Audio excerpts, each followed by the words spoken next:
எதுக்கு மேடம் நீங்கள் வந்து வருத்தம் தெரிவிச்சீங்க? ஏதோ பெரிய குற்றம் பண்ணிட்ட மாதிரி, இது ஒரு வகையான ஒரு ஒதுக்கி வச்சு பேசுகிற மாதிரி நீங்கள் போட்ட அந்த பதிவையாவது நீங்கள் நீக்கிடணும்.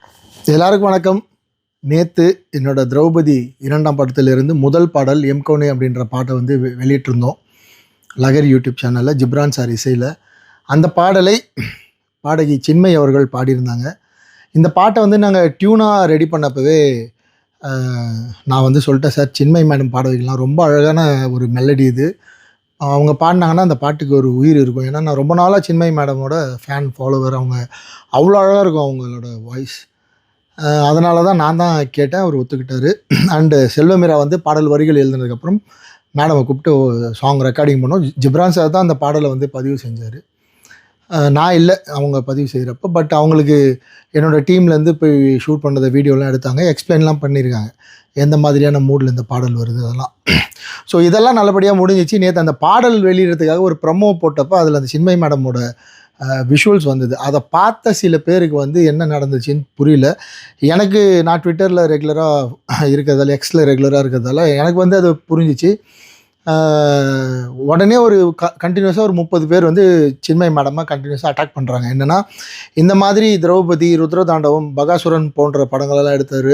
அவர் வந்து ஒரு குறிப்பிட்ட மக்களுக்காக தான் படம் எடுப்பார், அவர் வந்து பெண்களுக்கு எதிரான படம் எடுப்பார் அப்படிலாம் சொல்லி, நீங்கள் அவர் படத்தில் போய் எப்படி பாட்டு பாடலாம், நீங்கள் பெரிய புரட்சியாளர், இப்போ வந்து இவங்க புரட்சிலாம் எங்கே போச்சுன்னு சொல்லி அவங்க சின்மை மேடம் கண்டினியூஸாக அட்டாக் பண்ண உடனே எனக்கு அப்போவே புரிஞ்சிடுச்சு இவங்க ஏதோ ரியாக்ட் பண்ண போகிறாங்கன்னு. ஆனால் என்ன ரியாக்ட் பண்ண போகிறாங்கன்னு தெரியல. நான் நினச்ச மாதிரியே அவங்க வந்து இந்த பாடலை நான் பாடியதற்காக மன்னிப்பு கேட்டுக்கொள்கிறேன், இந்த சித்தாந்தத்தில் படம் எடுக்கிறாங்கன்னு தெரிஞ்சால் நான் பாடாமலே இருந்திருப்பேன் அப்படின்னு ஒரு ட்வீட்டை வந்து டக்குன்னு போட்டாங்க. எங்ககிட்டயோ இல்லை இசையமைப்பாளர்கிட்டயோ எந்த விதமான விளக்கமும் கேட்காம.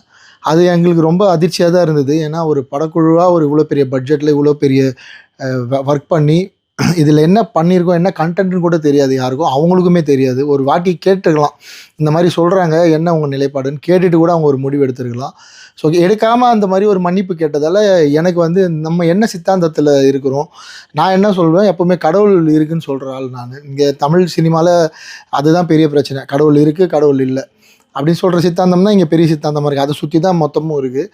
எனக்கு தெரிஞ்சு சின்மை மேடம் இது வரைக்கும் கடவுள் இல்லை, கடவுளுக்கு எதுவாக பேசினதில்லை. அவங்க சின்மை ஸ்ரீபாதா அப்படின்னு தான் பேர் வச்சுருக்காங்க. ஸ்ரீபாதானா என்ன அர்த்தம்னா ஸ்ரீபாதம், இறைவனோட பாதம் தான் அர்த்தம். ஸோ பேர்லேயே அவங்க வந்து இறைவனை தாங்கி தான் இருக்காங்க. ஸோ எனக்கு சித்தாந்தமாக நான் அவங்க கூட எதில் வேறுபட்டு நிற்கிறேன்னு தெரியல. அப்படி இருந்தால் கூட நான் இவங்களுக்கெல்லாம் பாட மாட்டேன், இந்த மாதிரி சித்தாந்தம் இவங்கெல்லாம் பாட மாட்டேன்னு எங்கேயாவது அவங்க ஸ்டேட்மெண்ட் கொடுத்துருந்தா கண்டிப்பாக நான் கூப்பிட்ருக்க மாட்டேன். ரொம்ப விரும்பி ஆசைப்பட்டு அவங்க குரலில் தான் இந்த பாடல் பதிவாகணும்னு நான் தான் கேட்டேன். கடைசியில் இப்படி ஒரு விஷயம் நடந்துச்சு. எனக்கு என்ன தெளிவு வேணும் இந்த வீடியோ எதுக்காக அப்படின்னா, எதுக்கு மேடம் நீங்கள் வந்து வருத்தம் தெரிவிச்சிங்க, உங்களை வருத்தம் தெரிவிக்க சொல்லி, உங்களை வந்து இந்த பாடல் பாடினதுக்காக அப்பாலஜிஸ்ன்ற வார்த்தையை பயன்படுத்த சொல்லி உங்களுக்கு பின்னாடி இருந்து யாரோ புற அழுத்தம் கொடுத்துருக்காங்க. அவங்கக்கிட்டே எதுக்காக நான் என்னை வருத்தம் தெரிவிக்க சொன்னீங்கன்னு கேட்டு அது ஒரு விளக்கமாக நீங்கள் இதே ட்விட்டர்லையோ இல்லைனா உங்களோட லெட்டர் பேட்லேயோ ஒரு விளக்கம் கொடுத்தீங்கன்னா அது எங்களோட படத்தை எந்த வகையிலும் பாதிக்காமல், வியாபாரத்தை பாதிக்காமல் இருக்கும். பாடல் நல்லபடியாக போயிட்டுருக்கு, ஆர்கானிக்காக ஒரு 1 மில்லியன் வியூஸ் வந்து நம்ம இப்போ பேசிகிட்டு இருக்க இந்த நேரத்தில் பாடல் நெருங்கிடுச்சு. இருந்தாலும் என்னை சுற்றி இருக்கவங்க, என்னை இவ்வளோ நாள் சப்போர்ட் பண்ணுவாங்க, எனக்குன்னு இருக்கிற மக்கள், எனக்கு படம் பார்க்குற மக்கள் வந்து என்னை சுற்றி கேள்வி கேட்டே இருக்காங்க. அவங்க நிறைய கோரிக்கை வைக்கிறாங்க. அவங்களுக்கு வந்து நீங்கள் கொடுத்த இந்த ஸ்டேட்மெண்ட் மிகப்பெரிய வருத்தத்தை ஏற்படுத்தியிருக்கு. அண்ட் ப்ரொடியூசருக்குமே வந்து, சார் என்ன சார் நமக்கு பிஸ்னஸ் இதுக்கு பாதிக்குமா, அவங்க ஏன் அப்படி ஒரு ஸ்டேட்மெண்ட் நம்மளை கேட்காம கொடுத்தாங்கன்னு கேட்குறாரு. எனக்கு பதில் சொல்ல தெரியல. அதனால் சின்மை மேடம், என்ன காரணத்துக்காக நான் உங்களை நேரடியாக மீட் பண்ணி பேசினதில்லை, எனக்கும் உங்களுக்கும் எந்த விதமான எந்த தொடர்பும் இல்லை, எந்த விதமான பேச்சுவார்த்தையும் இல்லை. அப்படி இருக்கப்போ நான் ஏதோ பெரிய குற்றம் பண்ணிட்ட மாதிரி, தப்பு பண்ணிட்ட மாதிரி, இது ஒரு வகையான ஒரு ஒதுக்கி வச்சு பேசுகிற மாதிரி, ஒரு மாதிரி நான் ஏதோ பெருசாக இந்தியா நாட்டை தாண்டி வெளியே இருக்கிறவங்களுக்கு வந்து நான் ஏதோ ஒர்க் பண்ணி என்னை வந்து அது அந்த வார்த்தை கரெக்டாக எனக்கு பிரயோகிக்க தெரில, அப்படியான ஒரு ஸ்டேட்மெண்ட் மாதிரி இருக்குது. ஸோ தயவு செஞ்சு நீங்கள் ஒரு விளக்கம் கொடுப்பீங்கன்னு நான் நினைக்கிறேன். அப்படி விளக்கம் கொடுக்க விருப்பம் இல்லைன்னா நீங்கள் போட்ட அந்த பதிவையாவது நீங்கள் நீக்கிடணும். ஏன்னா அது இந்த படத்தை வியாபார ரீதியில் எந்த வகையிலும் அது பாதிக்கக்கூடாதுன்னு நான் உங்களை கேட்டுக்கிறேன். And thank you.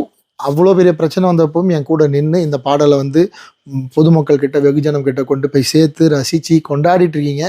உங்கள் அத்தனை பேருக்கும் என்னுடைய நன்றி. மற்ற மொழியிலும் இந்த பாடல் வெளியாகி இருக்குது. ஸோ அந்த மொழிகளுக்கும், அந்த மொழியில் பாட்டு பார்த்து ஃபோன் பண்ணி பேசின ஆயிரக்கணக்கான ரசிகர்களுக்கும் இந்த நேரத்தில் நான் வந்து நன்றி தெரிவிச்சுக்கிறேன். விரைவில் சின்மயி மேடம் கிட்டேருந்து ஒரு நல்ல பதில் எதிர்பார்க்குறேன். தேங்க்யூ.